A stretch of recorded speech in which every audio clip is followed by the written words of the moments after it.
On today's episode,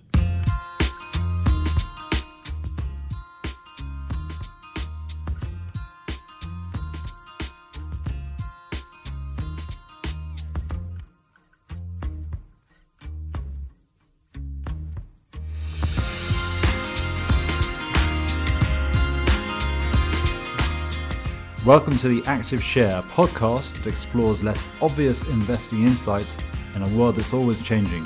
I'm your host, Hugo Scott-Gall.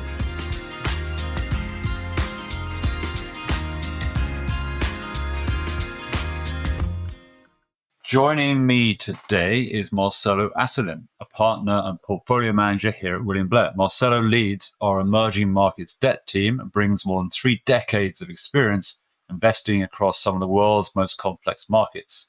From growing up in Brazil to navigating multiple EM cycles when he was based in the US and now Europe, Marcelo's perspective on risk, opportunity, and change is deeply shaped by his lived experience. Today, we're going to dig into how his approach has evolved, how the EMD, the emerging markets debt asset class, has matured, and where he's finding conviction in, let's face it, a world that's getting more complicated. Marcelo, it is great to have you on the show, and welcome. Thank you very much, Hugo. It's a great pleasure. I'm a big fan of your podcasts, and it's an honor to be here with you today. Thank you. Brilliant. Well, let's get going. We need to start in rural Brazil. You've been investing in EM for more than 30 years. 2 big questions. How have you changed as an investor in that time? Going all the way back to when no doubt you were daydreaming in rural Brazil, thinking about what am I going to do when I grow up, and how has EM changed in that time? Yes, well, very good questions. I will start with the second question, how it was growing up in Brazil. Brazil, well, first of all, it was at times scary, right? As you can imagine, such an unstable place back then, but also very exciting. So Brazil, I have been growing up, I have been pretty much through all the crises you can imagine, right? Brazil has been through debt crisis, currency crisis, financial crisis, political crisis, president impeachments. There was an energy crisis that was very interesting and particularly painful in the beginning of the 2000s. But, it was an evolving place, right? And especially between the transition from the military regime into a democracy, it was a very fascinating period. But I believe that, the instability of the country back then and the experience of growing up through all these situations built a lot of resilience, right, in the way I see emerging market countries, the way I see risks in emerging market countries, and how I approach investment management. When I started, and now going back to your first question, it's interesting because I started my career in the beginning of the 90s in Brazil, 1994. EMD was just starting, right? EMD started from the securitization of defaulted, predominantly commercial loans, right, that happened in the late 80s. And under the Brady Plan, right, named after the U.S. Secretary of the Treasury, Nicholas Brady, there was this restructuring process that allowed the asset class to be born, right? In the beginning, when I started, there were, I think, 10, 12 countries in the universe. There were 30 bonds, right? I can fit all the bonds on my notepad. I used to register the price of the bonds on a daily basis manually. And today, the universe spans over almost 100 countries, right? Over 900 issuers, right? Issuing thousands of bonds, right? In EMD local currencies, in hard currency denominated securities. So it evolved dramatically, right? It was a very niche investment universe, and today it's a mainstream fixed income asset class. When you think about how you invest, obviously the maturing of the asset class brings with it better information, better access. But do you think the skills of what makes a good investor in EM are the same now as they were when you started? Or is it really quite different? No, it evolved as well, right? Especially, considering that the EM universe has a high incidence of idiosyncratic risks, right? It's a very large universe and there's always something happening, right, in some part of the world. Therefore, it's important to approach the asset class with a very strong focus on diversification, right? And this is the backbone of my fundamental belief when it comes to investing in emerging markets debt, right? Do not concentrate too much, right, in few places. In the beginning, it was not possible because there were only two handfuls of countries, right, where we could invest, not many securities. But today, we can diversify the portfolio, right? We can reduce the exposure to specific risk factors and avoid concentration. And that's, in our opinion, critical to achieve long-term consistency and success in this asset class, diversification. So I want to talk some more about that, like you as an investor and how you actually invest today. But let's do a definition first. So you're the head of our EMD team, our emerging market debt team. Can you just kind of define what that means? What are within that EMD umbrella? What are the different products? Yeah, so starting with what's EMD, right?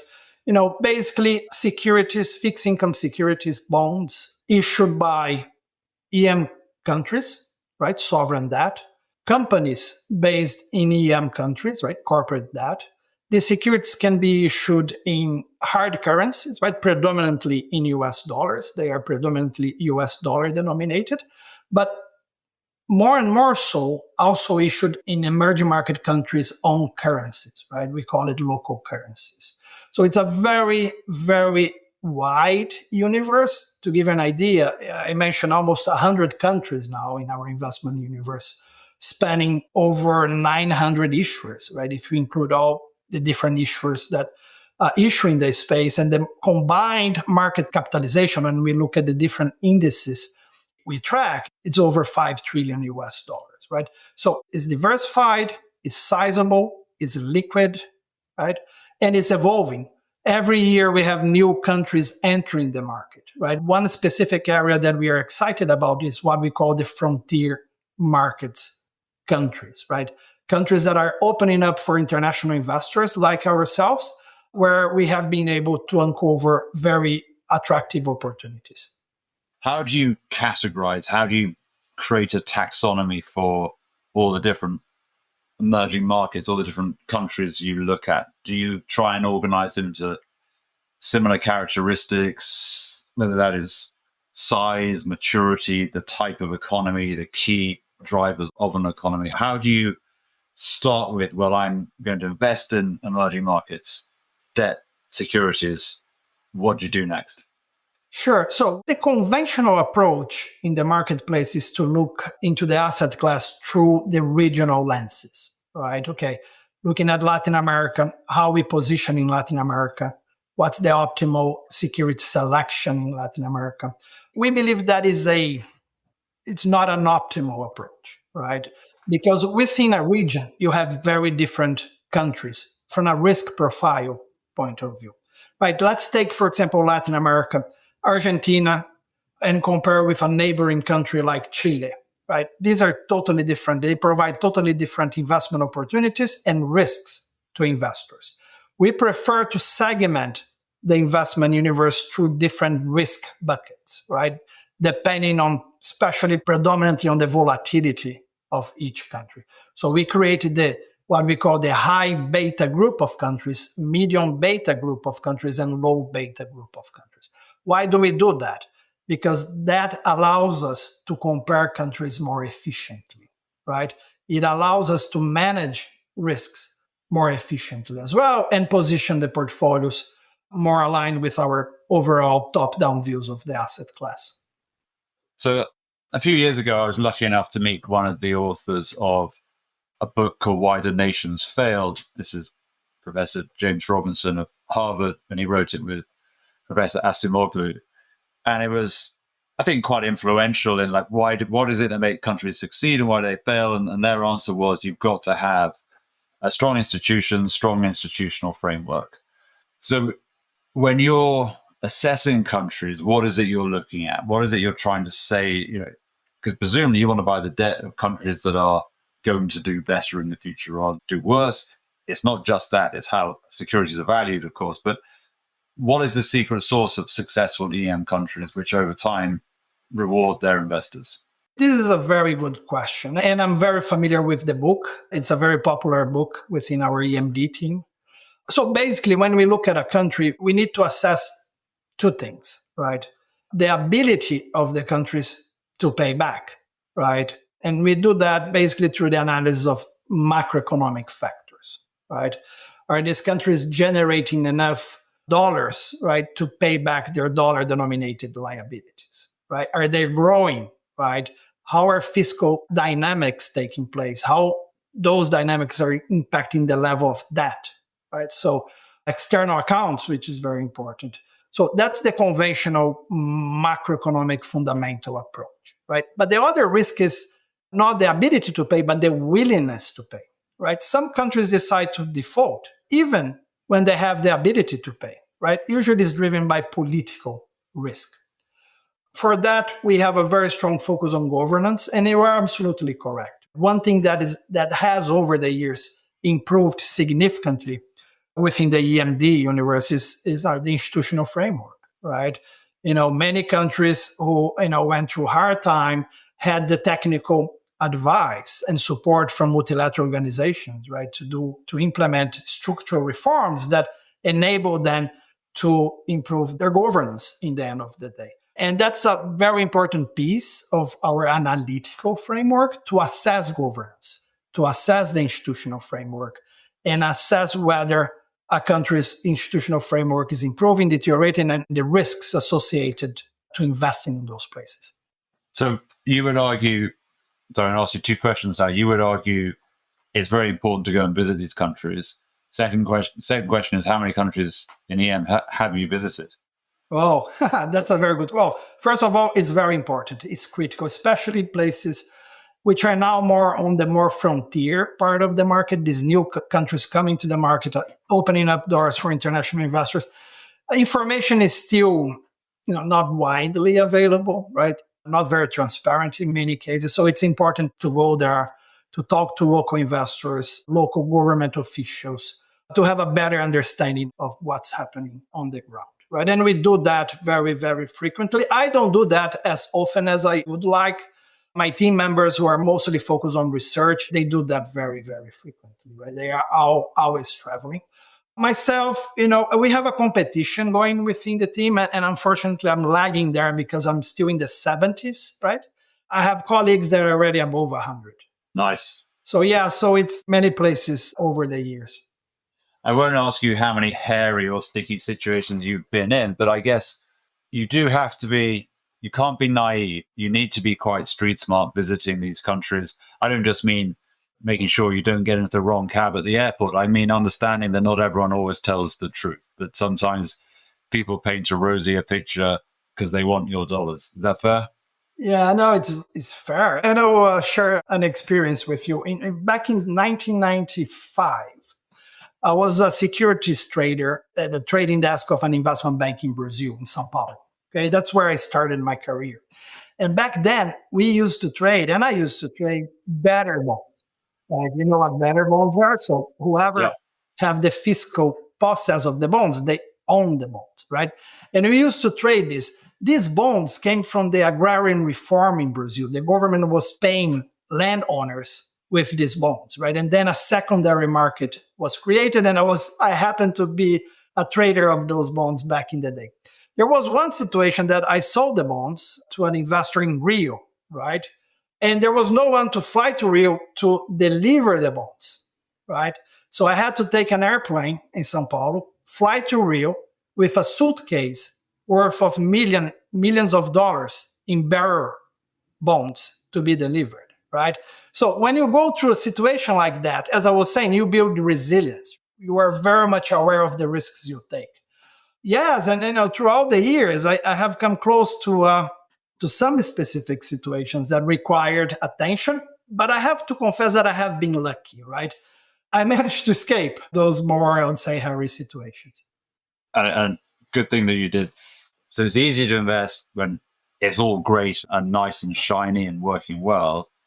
But a lot of the situations you're looking at, potential investments or actual investments, are, I guess, for want of a better word, messy, but potentially very rewarding. Yeah. How do you think about those? Good question, because one thing that we do very well within the team is to navigate the distressed space, right, in EM. There are a lot of opportunities there, not so much these days, right? Because there are very, very few countries in that distressed universe right now. But just a few years back, there were half a dozen countries trading at distressed level. And there are risks associated to investing into a country that is non-performing. But there are always opportunities, also opportunities, right? Why is that? So if you look at EM sovereign debt and you go back 30 years in time, you will see that average recovery values in situations of default have been around 55 cents on a dollar, right? And usually when a country run into problems and decide to stop paying, bond prices drop dramatically because many clients continue to get involved, right? They need to sell bonds. And you normally see bonds fall into the low 20s, right? 20 cents on a dollar, right? There are opportunities. The question mark is first, how friendly will be the restructuring process to investors, right? To bondholders, and how long it will take. Ukraine back in 2015 was very quickly and recovery values were very high, was very friendly to investors. Argentina took over a decade. So it's a function of where you invest, right? Where you buy the bonds, where the restructuring prices will be in the end and the time it will take. Right? But in most places, we see opportunities, not risks. And we don't shy away from navigating that space. A good example of that, I think, is Venezuela, where you were invested. I'm not sure about how long you're invested, but you were certainly invested going into this year. And that has been a good place. It's been a nice contributor, I think, for you this year. But Venezuela is a place that still has plenty of risk attached to it, but had an awful lot of risk attached to it before. That was not a performing economy with a regime that was not likely to be a good steward of capital. Yeah, no, absolutely. But back when we invest in those bonds, they were trading at around 10 cents on a dollar. And, we were very, I would say, skeptical about the timeline for any potential restructuring there. But at 10 cents on a dollar, there's a huge upside. And we decided to accumulate some bonds in the portfolio. Fortunately, we see this process being expedited by the recent events there involving the US and capture of President Maduro, which opened an opportunity window for a restructuring process to take place sooner. What happens is that bond prices skyrocketed, right? And now are trading in an area where, investors should be less, I would say, excited because, as you mentioned, risks are still there. Yeah, and I think that's a very different type of investing. It's a very different type of investing, certainly from the portfolios I run. We are not buying anything at the equivalent of 10 cents on the dollar, but everything is about what you pay and the risk that you're taking on versus the return you could get. So if we step back a bit now and say, let's talk about how you see the world and where you're invested. Is it fair to say that emerging markets today, at the time of recording, we're in the Iran conflict is raging with a consequent impact on energy prices, but emerging markets in aggregate have matured and have reduced their, say, sensitivity or dependence on the US economy that they had a crisis in some places in 1998. And since then, they've run themselves differently, better. Their central banks have more credibility. And as a result, the economies can stand on their own 2 feet better than they could before. So my question really is, do you see this maturing of emerging market countries in aggregate that means it's a more compelling asset class, whether that's equity or debt, because of that greater economic maturity, better run, better governance? Is that a fair overall summary? It is, and I strongly believe in that idea. So I'll give you an example. Today, throughout this Middle East crisis, credit spreads are better behaved in EM than in DM credit, right? EM currencies are outperforming DM currencies while the dollar goes higher. And local interest rates in EM have adjusted less than what we've seen in developed economies. So that for me shows how resilient the asset class became, right? From a fundamental point of view, because growth has been quite resilient, right? Even in last year, for example, when we saw US tariffs going higher, everybody was concerned about global trade, global growth, and EM just did just fine, right? Today, EM is predominantly trading within EM. right? Is over 50% of the EM trade today is done intra-EM. Growth has been very, as I mentioned, resilient. Fiscal dynamics are stable. That has stabilized at a much lower levels than the overall levels of that we see in advanced economies, right? EM countries are experiencing a surplus of dollars, right? Very strong balance of payments. So the EM risk metrics have improved quite significantly. So we are not surprised about the resilience of EM assets at this point in time. And again, that idea that EM was a commodity play, that is old fashioned, right? So EM has become not only diversified, but, in terms of number of countries, but in terms of different business and economic models, right? Of course, raw materials are still important, but today you have like very important fintech sector in Latin America, for example, where companies are expanding in the region and some are also entering the US market, right? You have telecom companies in Africa crossing over the fintech and the financial, crossing over into the fintech and financial sector, allowing a very underbanked population, a very large underbanked population to have access to financial products, right? So you know better than I do the story about the tech companies in Asia, right? It's a very powerful story. So again, EM has become way more diversified and therefore less dependent on advanced economies. And at the same time, Hugo, there is this disconnect and misconception about risks and perception of risk when it comes to emerging markets debt. You can't talk about EM without talking about China. How important is China to the asset class, but how important is China in terms of who is able to grow, given that China is very successful in certain industries that are strategic to it and is exporting industrial capacity to the rest of the world on that standard development model of agriculture, manufacturing, services? Well, China is so good at manufacturing, it makes it difficult for others to gain share. Yeah. No, excellent question. And I think we need to separate, the answer needs to be separated in two. China remains critical from a financial and commercial trade link to the rest of the EM world. It's the biggest EM country and the biggest trading partner of most EM countries. We need to separate that from how China is important from an investment point of view in emerging markets debt. China is a very large country, but it's a highly rated country as well, where interest rates are very low, credit spreads are very low, right? And it's not an attractive investment destination for EM fixed income investors, right? We have better stories, more compelling valuations elsewhere. Regarding the growth and trade links, I think, again, this year and last year, and the previous years actually, have provided a lot of comfort that while China is slowing down, the EM world continues to grow, right?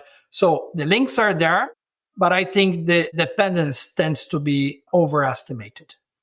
But when you look at someone like India, which has a population of a similar size to China, can they both be successful, for example? And if they are both successful, does that leave enough opportunity for rest of EM? Is there crowding out by the two big guys? I think they have very different economic models, right? China has been more export oriented. India has been more domestic demand driven. So in some sense, they tend to complement each other.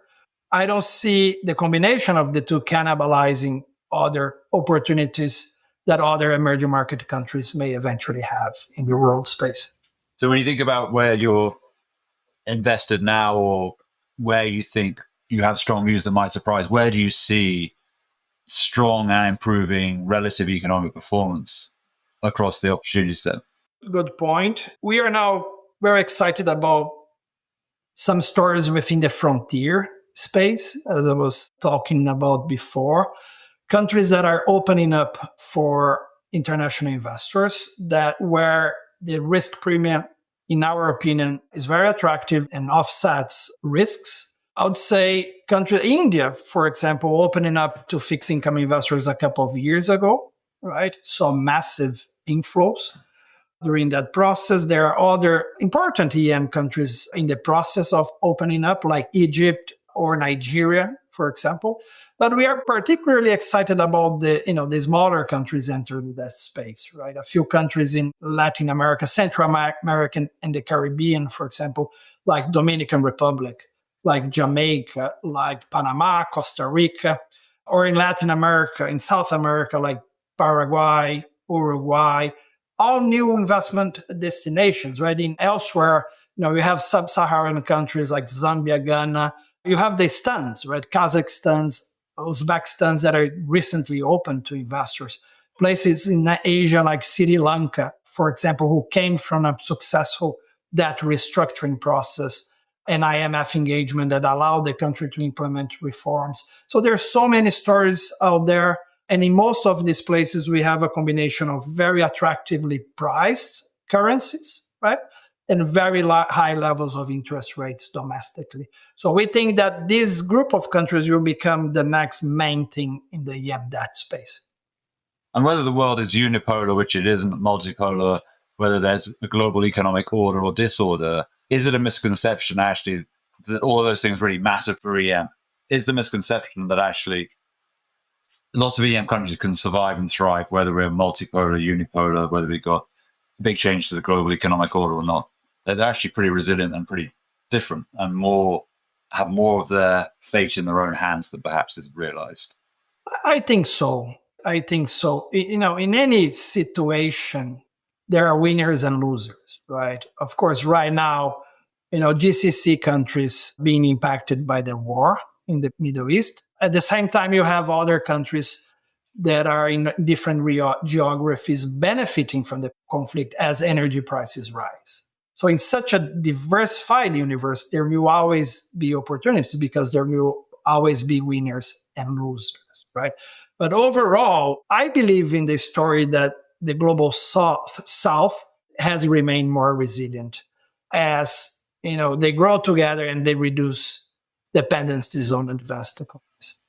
So let's go back to your EMD product. What role does an EMD portfolio play in an asset allocator's overall portfolio? How is EM fixed income different from fixed income overall? And if I buy EMD, am I getting equity type risk on a fixed income product, or is that a misperception? Yeah, so basically, EMD tends to have higher yields, right? Driven by this disconnect between risks and perception of risks that we were talking about. So it offers potential for higher returns over time, as we have seen over the many years. And those strong returns tend to compensate for the slightly higher volatility of the asset class.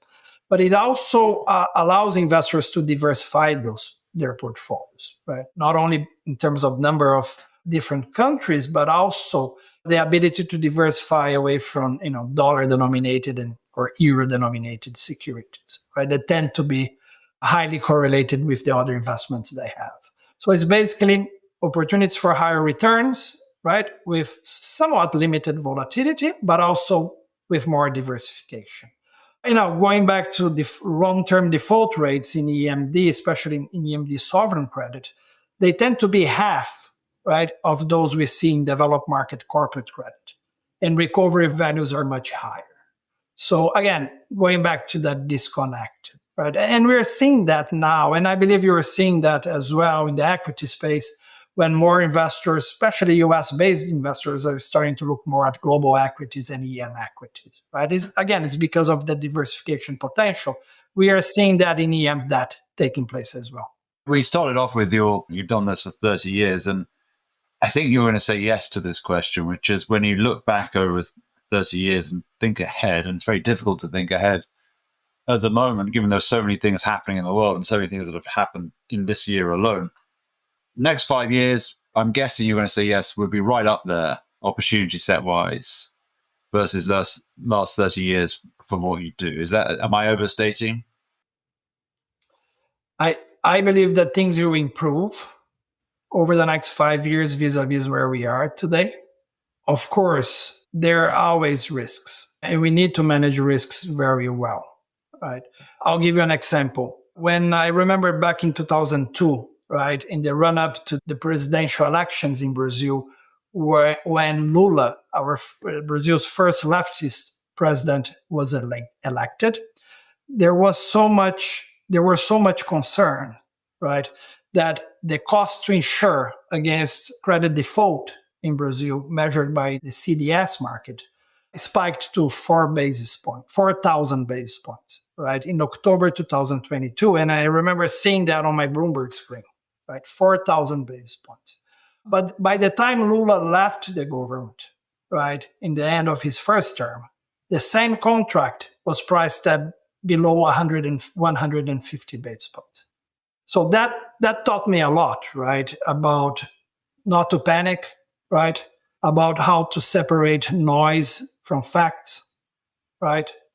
Because if you look at this asset class over the past 30 years, there were only 4 episodes when our index, for example, went down more than 10%.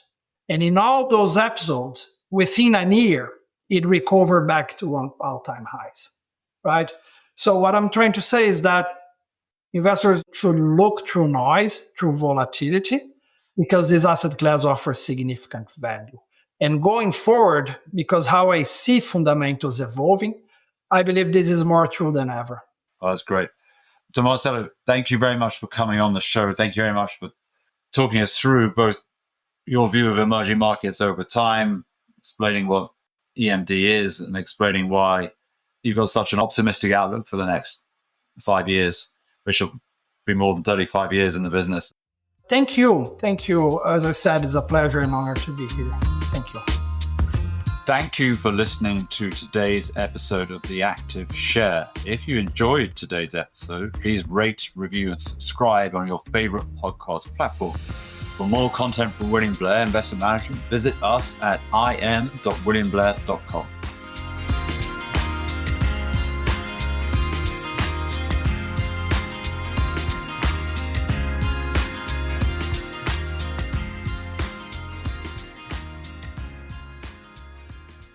This content is for informational and educational purposes only and is not intended as investment advice or a recommendation to buy or sell any security or to adopt any investment strategy.